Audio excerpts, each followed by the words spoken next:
चलो student, diagram के बाद सर्कुलेशन प्रोसेस लिखेंगे हम। ह्यूमन के अंदर जो सर्कुलेशन प्रोसेस हो रही है वो कौन सी टाइप्स की सर्कुलेशन प्रोसेस होती है?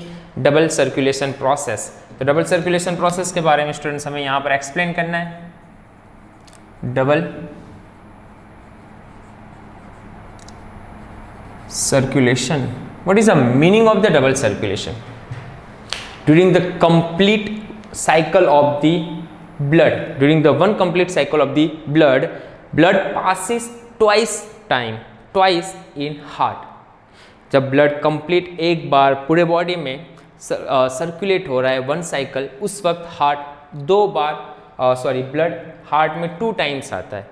एक बार पूरे बॉडी से हार्ट में और एक दूसरी बार लंग्स से हार्ट में।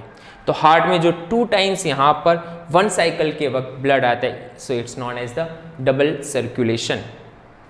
During the one complete cycle of the blood it comes twice in heart, so this circulation it's called the double circulation process.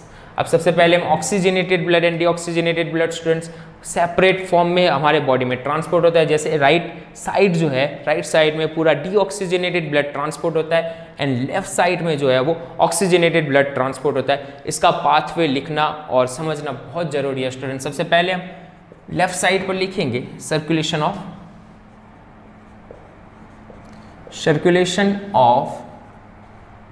Oxygenated blood, circulation of oxygenated blood.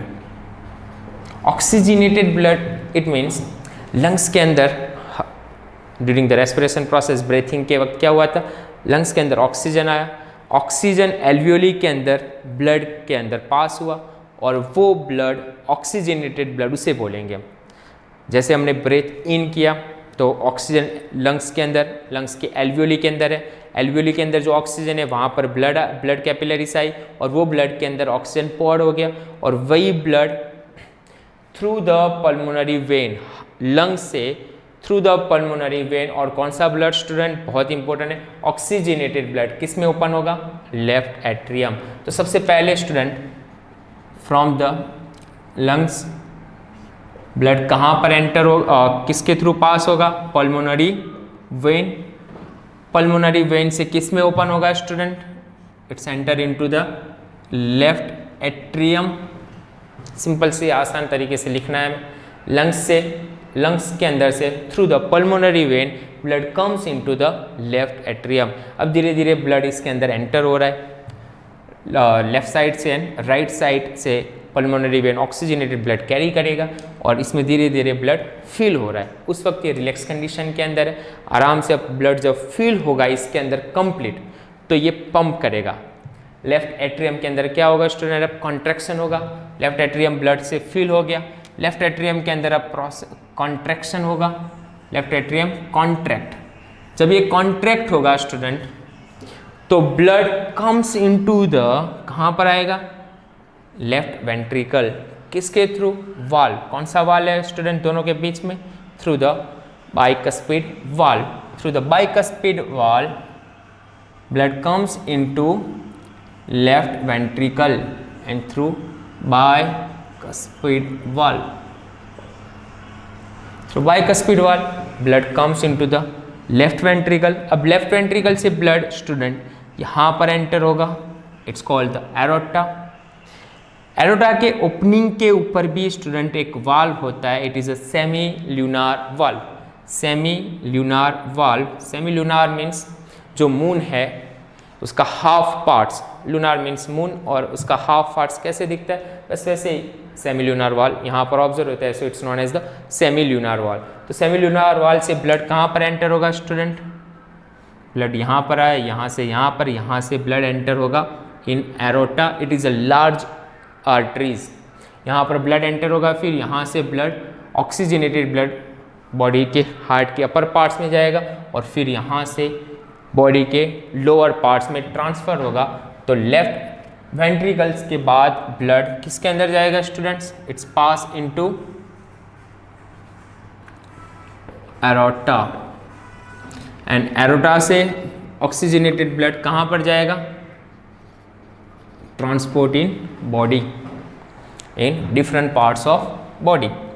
तो यह है रास्ता circulation of oxygenated blood student. बहुत ही simple तरीके से lungs के अंदर हमने ऑक्सीजन इनहेल किया, वहाँ पर ऑक्सीजन इनहेल हुआ जो ब्लड के अंदर ट्रांसपोर्ट हुआ, blood through the pulmonary vein left atrium में आया, लेफ्ट एट्रियम लेफ्ट वेंट्रिकल के अंदर ब्लड ओपन हुआ, लेफ्ट वेंट्रिकल से ब्लड थ्रू द सेमी ल्यूनार वाल कहाँ पर जा रहा है, एरोटा एंड एरोटा से फिर पंपिंग की वजह से यहाँ पर पंप और प्रेशर से होगा। जब ये पंप करेगा तो ब्लड पूरे बॉडी में सप्लाई होगा। और कौन सा ब्लड सप्लाई होगा स्टूडेंट? Oxygenated blood. और इसी तरह में हर जगह बॉडी के सभी सेल्स को ऑक्सीजन मिलेगा। दूसरा रास्ता students circulation of deoxygenated blood. Deoxygenated blood का मतलब क्या होता है स्टूडेंट्स? तो पूरे बॉडी में जो आर्टरीज है उसने ऑक्सीजनेटेड ब्लड कैरी करके पूरे बॉडी में उसने ब्लड को सप्लाई कर दिया। वहाँ पर जितना ऑक्सीजन था उसने सेल्स में ऑक्सीजन को पोर कर दिया और सेल्स के अंदर जो रेस्पिरेशन के वक्त क्या बना था? Carbon dioxide. वो कार्बन डाइऑक्साइड ब्लड में आएगा। वहाँ पर ब्लड के अंदर जैसे ही कार्बन डाइऑक्साइड आया और ऑक्सीजन सेल्स के अंदर चला गया, ऑक्सीजन का जो अमाउंट है वो वहाँ पर कम हो गया। कॉन्सेंट्रेशन ऑक्सीजन का ब्लड के अंदर कम हो गया और कार्बन डाइऑक्साइड का कॉन्सेंट्रेशन बढ़ गया। यही ब्लड को हम बोलते हैं डीऑक्सीजनेटेड ब्लड। ऐसा नहीं है कि डीऑक्सीजनेटेड ब्लड वेन्स के अंदर जो ब्लड है उसमें ऑक्सीजन का अमाउंट है ही नहीं, जीरो है वो। नो, वहाँ पर ऑक्सीजन का अमाउंट है लेकिन कॉन्सेंट्रेशन वहाँ पर ऑक्सीजन का कम होता है, तो it's known as the deoxygenated blood. अब यहाँ पर डीऑक्सीजनेटेड ब्लड ट्रांसपोर्ट कैसे होगा? तो पूरे बॉडी के अंदर से फ्रॉम द बॉडी पार्ट्स सबसे पहले किसके थ्रू पास होता है? वो वेन्स। ये वेन्स से दो वेन्स आएगी, लोअर पार्ट से इंफीरियर वेना केव के through student and upper part से सुपेरियर वेना केव से। किस में ओपन हो रहा है? तो वेन्स, कौन सी veins student? Inferior and superior. Inferior vena cava and superior vena cava through blood किसके अंदर ओपन होगा? राइट एट्रियम में। यस, राइट एट्रियम के अंदर ब्लड ओपन हुआ। और कौन सा ब्लड है ये? Deoxygenated blood. देन ये फील हो रहा है, जैसे ही ब्लड उसमें भर गया इट्स कॉन्ट्रैक्ट। जब ये कॉन्ट्रैक्ट होगा तो blood through the tricuspid valve किस में आएगा? इस राइट वेंट्रिकल के अंदर। Right ventricle through tricuspid valve. Through tricuspid valve blood comes into the right ventricle. Right ventricle से ब्लड स्टूडेंट कहाँ पर जाएगा? ये जो ट्यूब है पल्मोनरी आर्टरीज। पल्मोनरी आर्टरीज, यहाँ पर भी स्टूडेंट वही वाल्व होता है जो वाल्व यहाँ पर था, semi lunar valve. Semi lunar valve से ब्लड कहाँ पर जाएगा स्टूडेंट? पल्मोनरी वेन के अंदर। राइट वेंट्रिकल से ब्लड एंटर हुआ स्टूडेंट कहाँ पर? Pulmonary arteries. पल्मोनरी आर्टरीज किस में ओपन होगी students? Right and left lungs के अंदर। तो ये it open into the lungs और वहाँ पर जो कार्बन डाइऑक्साइड था ब्लड के अंदर, इसके अंदर डीऑक्सीजनेटेड ब्लड के अंदर कार्बन डाइऑक्साइड का अमाउंट ज़्यादा होता है, वहाँ पर वो कार्बन डाइऑक्साइड को रिलीज करेगी, वापस ऑक्सीजन को कैरी करेगा। तो वहाँ पर क्या होगा? Exchange of the gases. तो लंग्स के अंदर वापस कार्बन डाइऑक्साइड को रिलीज करेगा और हम एक्सेल करेंगे कार्बन डाइऑक्साइड बॉडी से आउट। तो ये सिंपल सी प्रोसेस है, circulation of the deoxygenated blood and circulation of oxygenated blood. बहुत इंपॉर्टेंट स्टूडेंट।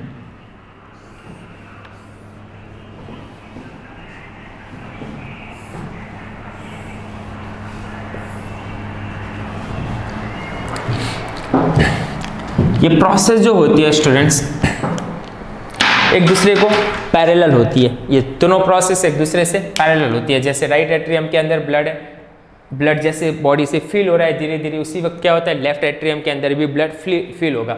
जब ये दोनों पार्ट्स ब्लड से फुल हो जाएंगे तो अपर पार्ट्स पर क्या होगा? एट्रियम के अंदर कॉन्ट्रैक्ट होगा। जैसे ही एट्रिया के अंदर कॉन्ट्रैक्ट होगा ब्लड नीचे, ब्लड यहाँ पर फिल हुआ, ब्लड यहाँ पर फिल हुआ, फिर यहाँ पर जैसे ही ब्लड फिल हो जाएगा फिर यहाँ पर वापिस वेंट्रिकल के अंदर कॉन्ट्रैक्शन होगा मतलब प्रेशर क्रिएट होगा। इतना प्रेशर क्रिएट होगा जिससे ब्लड लंग्स तक पहुँच जाए और ब्लड पूरे बॉडी में पहुँच जाए। स्टूडेंट्स, दोनों में से प्रेशर ज़्यादा कहाँ पर क्रिएट होगा? तो दोनों में से प्रेशर ज़्यादा क्रिएट होगा वेंट्रिकल के अंदर। तो वेंट्रिकल के अंदर इतना प्रेशर क्रिएट होता है कि कई बार हार्ट फट जाए। लेकिन कोलैप्स हो जाए, पूरे हार्ट की जो वॉल है वो टीयर हो जाए, लेकिन इसको प्रिवेंट करने के लिए हमारी जो वेंट्रिकल की जो वॉल है वो ज़्यादा थिक होती है एंड इलास्टिक होती है। थिक एंड इलास्टिक होने से क्या होगा, वो ज़्यादा प्रेशर को टॉलरेट कर सके। तो यहाँ पर लेफ्ट वेंट्रिकल के अंदर ज़्यादा प्रेशर क्रिएट होता है। स्टूडेंट्स एक और important, right ventricle and left ventricle में भी दोनों में से सबसे ज़्यादा प्रेशर लेफ्ट वेंट्रिकल में ही क्रिएट होता है, क्योंकि यहाँ से बॉडी ये वाले पार्ट से थ्रू द एरोटा पूरे बॉडी के अंदर ब्लड सेंड करना है। यहाँ से तो लंग्स तक करना है तो थोड़ा प्रेशर कम होगा, लेकिन वेंट्रिकल लेफ्ट वेंट्रिकल से बहुत ज़्यादा प्रेशर चाहिए, उतना के बॉडी के टॉयस वाले पार्ट्स तक ब्लड पहुँच जाए। तो इतना लंबा रास्ता तय करना है तो इसे प्रेशर ज़्यादा चाहिए। तो इसकी वॉल, वेंट्रिकल की वॉल थिक होती है एंड ज़्यादा इलास्टिक होती है स्टूडेंट्स, तो वो भी याद रखना। थिक वॉल ऑफ हार्ट कौन ज़्यादा थिक एंड कौन मोर इलास्टिक होती है, तो लेफ्ट वेंट्रिकल सबसे ज़्यादा थिक एंड मोर इलास्टिक होती है स्टूडेंट्स। और क्यों, तो वो भी क्लियर होना चाहिए। एक और पॉइंट स्टूडेंट यहाँ पर, वाल्व कितने टाइप्स के हमने पढ़े, तो 4 टाइप्स के वाल्व पढ़े, tricuspid, bicuspid, semilunar valve, semilunar valve. Valve का फंक्शन क्या है स्टूडेंट, तो वाल्व क्या डिटरमाइन करेगा कि जब यहाँ से ब्लड यहाँ पर एंटर हो जाए तो ब्लड वापस लेफ्ट वेंट्रिकल से लेफ्ट एट्रियम के अंदर न चला जाए, क्योंकि यहाँ पर जब प्रेशर क्रिएट होगा तो ब्लड वापस जा सकता है, वाल्व है तो ये क्या करता है, prevent the back flow of blood. तो वाल्व का फंक्शन क्या है, prevent back flow of blood. तो यहाँ से ब्लड वापस यहाँ जाने के बाद ब्लड वापस ना आ जाए तो सेमिल्यूनार वाल्व, यूनिडायरेक्शनल यहाँ से भी वापस ब्लड, इसका जब कॉन्ट्रैक्ट होगा तो ब्लड वापस ऊपर ना आ जाए, तो इसे भी क्या करता है वो वाल्व क्लोज कर देता है। तो back flow of the prevent करेगा, बैक फ्लो ऑफ ब्लड को प्रिवेंट करेगा। स्टूडेंट्स यहाँ पर एक बहुत इंपॉर्टेंट पॉइंट्स याद रखना, एक और पॉइंट्स इंपॉर्टेंट है एग्जाम के पॉइंट ऑफ व्यू से। हमारी जो आर्टरीज है उसमें ऑक्सीजनेटेड ब्लड ट्रांसपोर्ट होता है, एरोटा ये आगे जाके स्मॉल आर्टरीज में डिवाइड होगी, तो ऑक्सीजनेटेड ब्लड क्या होगा, आर्टरीज में ट्रांसपोर्ट होती है, एंड डीऑक्सीजनेटेड ब्लड किस में ट्रांसपोर्ट होती है स्टूडेंट्स, वेन्स में। लेकिन एक्सेप्शन है, जो पल्मोनरी वेन्स है उसमें कौन सा ब्लड ट्रांसपोर्ट हो रहा है स्टूडेंट, यस लंग से स्टार्ट हो रहा है ये, तो ये ऑक्सीजनेटेड ब्लड ट्रांसपोर्ट करता है स्टूडेंट, ऑक्सीजनेटेड ब्लड होता है, ये एक्सेप्शन है। और दूसरा एक्सेप्शन भी एक और है स्टूडेंट्स, जो पल्मोनरी आर्टरीज है, आर्टरीज में कौन सा ब्लड ट्रांसपोर्ट होता है, ऑक्सीजनेटेड, लेकिन पल्मोनरी आर्टरीज के अंदर स्टूडेंट कौन सा ब्लड ट्रांसपोर्ट होगा, डीऑक्सीजनेटेड, कौन सा ब्लड, डीऑक्सीजनेटेड। तो एग्जाम के पॉइंट ऑफ व्यू से भी बहुत इंपॉर्टेंट है ये, ऑक्सीजनेटेड एंड डीऑक्सीजनेटेड। तो structure of the human heart student, I hope कि आपको आसानी से समझ में आ गया होगा। अगर आपको कुछ डाउट या कुछ और क्वेश्चन हो तो आप हमें कांटेक्ट कर सकते हैं, हमारे कांटेक्ट नंबर और डिस्क्रिप्शन के नीचे दिए हुए हैं students. Best of luck for your exam, continue preparation करते रहिए।